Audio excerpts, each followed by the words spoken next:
Breaking news చూస్తున్నాం. కరూర్ తొక్కిసలాట ఘటనపై స్పందించారు టీవీకే చీఫ్ విజయ్. ఈ మేరకు ఓ వీడియో రిలీజ్ చేశారు ఆయన. ఈ ఘటన నన్ను కలిచివేసింది. ఎంతో ప్రేమతో ప్రజలు నా మీటింగ్కి వచ్చారు. త్వరలోనే నేను బాధిత కుటుంబాలన్నింటినీ కూడా పరామర్శిస్తానని చెప్పుకొచ్చారు. అలాగే నా గుండె ముక్కలైపోయింది, నాకు మాటలు రావట్లేదని కూడా ఆయన వ్యాఖ్యానించారు. త్వరలోనే అసలు విజయం బయటపడుతుంది, అసలు నిజం అనేది బయటపడుతుంది.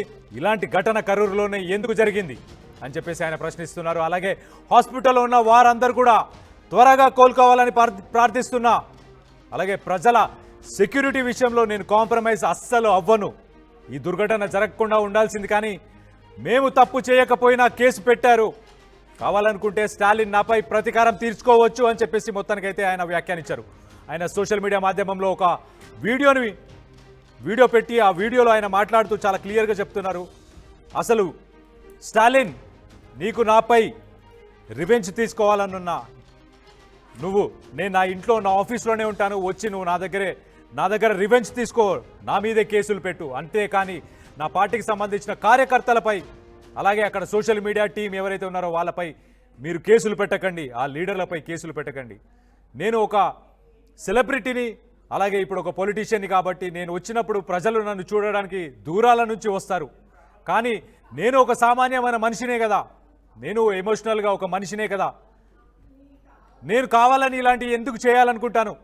నాకు చాలా బాధేస్తుంది ఈ సంఘటన తర్వాత. ఇలాంటి సంఘటనలు జరగకుండా చూసుకోవాల్సింది ఎవరు అని చెప్పి ఆయన ప్రశ్నిస్తున్నారు.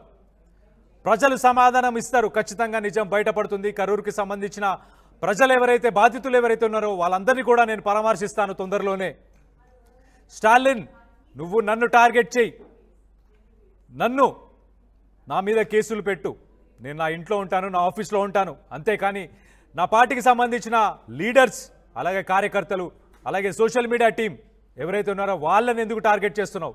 ఎక్కడా జరగని సంఘటన కరూరులో మాత్రమే ఎందుకు చోటు చేసుకుంది? ఎంతో ప్రేమతో ప్రజలు నా మీటింగ్కి వస్తారు, కానీ త్వరలోనే నేను ఆ కుటుంబాలకు సంబంధించిన ఆ బాధితులందరినీ కూడా పరామర్శించడానికి వెళ్తాను. నాకు గుండె ముక్కలైపోయిందని చెప్పేసి ఆయన చెప్పుకొచ్చాడు. మొత్తం ఇదైతే చాలా బాధతో మాట్లాడుతున్నాను. నేను పార్టీని ముందుకు తీసుకెళ్లే ప్రయత్నం చేస్తూనే ఉంటాను. ఇలాంటి ఆటంకాలు ఎన్నొచ్చినా స్టాలిన్కి సవాలు విసురుతున్నారు ఆయన. నీకు ఎలాంటి ప్రాబ్లం నాతో ఉన్నా నన్ను ఢీకొట్టు, నా ఇంట్లోనే నా ఆఫీస్లోనే ఉంటాను, ఎప్పుడైనా రా, నా మీద కేసులు పెట్టుకో అని చెప్పి ఆయన ఓపెన్గానే ఛాలెంజ్ చేస్తున్నారు. కానీ ఒక పక్కన బాధను కూడా వ్యక్తం చేస్తున్నారు చాలా క్లియర్గా. నేను మనిషినే, నాకు ఇమోషన్స్ ఉంటాయి, ఇలాంటి సంఘటనలు చోటు చేసుకోవాలని నేనెందుకు కోరుకుంటా? నన్ను చూడడానికి ప్రజలు వచ్చినప్పుడు ఆ భద్రతా సిబ్బందికి సంబంధించి ఆ చర్యలు చేపట్టాల్సింది ఎవరు? ఎక్కడ జరగని సంఘటనలు ఇక్కడే ఎందుకు జరిగాయని చెప్పేసి ఆయన ప్రశ్నించారు. ఒక్కసారి అసలు ఆయన ఏం మాట్లాడారనేది ఒక్కసారి వినే ప్రయత్నం చేద్దాం. அனைவருக்கும் வணக்கம். என் லைஃப்பில் இந்த மாதிரி ஒரு பெயின்ஃபுல்லான ஒரு சுச்சுவேஷனை நான் ஃபேஸ் பண்ணதே கிடையாது. மனசு முழுக்க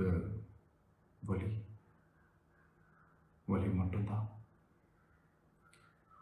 இந்த சுற்றுப்பயணத்தில் என்னென்ன மக்கள் பார்க்க வராங்க, அதுக்கு ஒரே ஒரு காரணம் தான் அவங்க என் மேலே வச்சிருக்கிற அன்பும் பாசம். அந்த அன்புக்கும் பாசத்துக்கும் நான் எப்பவும் கடமைப்பட்டிருக்கிறேன்.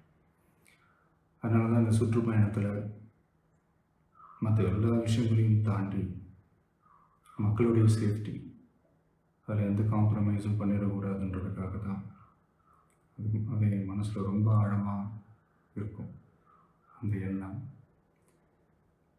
அதனால தான் இந்த அரசியல் காரணங்கள் எல்லாத்தையும் தவிர்த்துட்டு ஒதுக்கி வச்சுட்டு மக்களுடைய சேஃப்டி மட்டும் மைண்டில் வச்சுக்கிட்டு அதுக்கான இடங்களை சூஸ் பண்ணுறது, அதுக்கான இடங்களை பார்த்து பெர்மிஷன் கேட்குறது, போலீஸ் டிபார்ட்மெண்ட்டில் அதை ரிக்வெஸ்ட் பண்ணி கேட்போம்.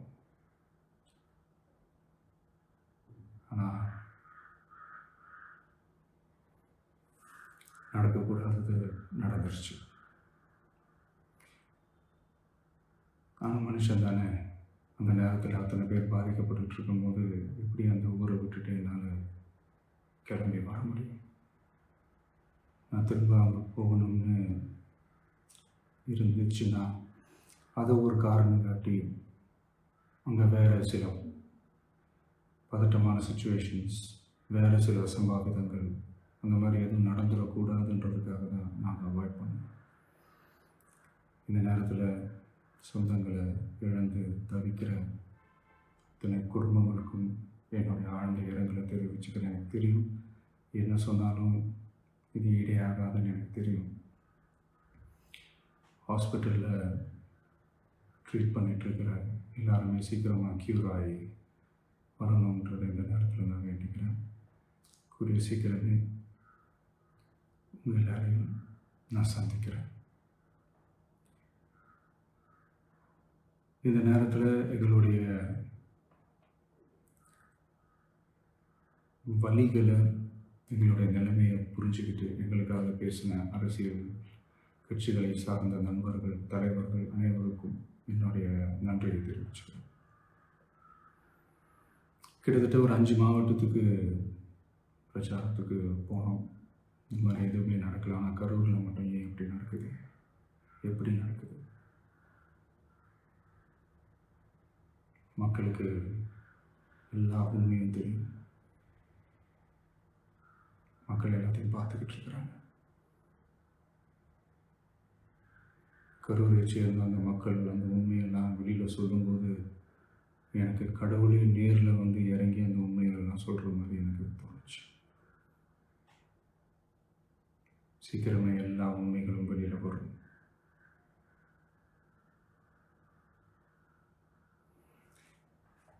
எங்களுக்கு தரப்பட்ட இடத்துல நாங்கள் போய் அந்த ஸ்பாட்டில் நின்று நாங்கள் பேசிட்டு வந்தோம். அதை தாண்டி எந்த தவறும் எங்கள் சைடில் நாங்கள் எதுவும் செய்யலை.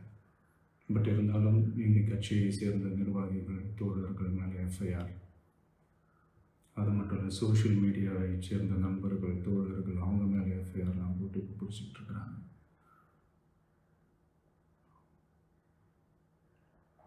சிஎம் சார், உங்களுக்கு ஏதாவது இந்த பழி வாங்கணும் அப்படின்ற எண்ணம் ஏதாவது இருந்துச்சுன்னா என்ன வேணாலும் பண்ணுங்க. அவங்க மேலே கை வைக்காதீங்க. நான் ஒன்று வீட்டில் இருப்பேன், இல்லை நான் ஆஃபீஸில் இருப்பேன். என்ன வேணாலும் செய்யுங்க. நண்பர்களே, தோழர்களே, நம்மளோட அரசியல் பயணம் இன்னும் ஸ்ட்ராங்காக, இன்னும் தைரியத்தோடு కంటిన్యూ ఆகும்.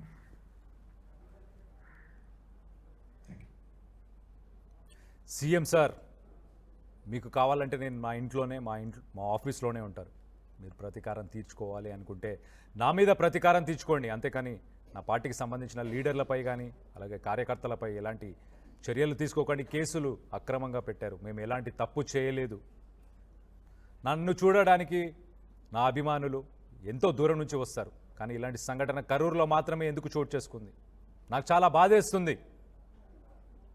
ఆ బాధిత కుటుంబాలకు సంబంధించిన వాళ్ళందరినీ కూడా త్వరలోనే నేను పరామర్శిస్తాను, వాళ్ళందరినీ కూడా కలుస్తానని చెప్పేసి మొత్తానికైతే టీవీకే చీఫ్ విజయ్ చెప్పుకొచ్చారు.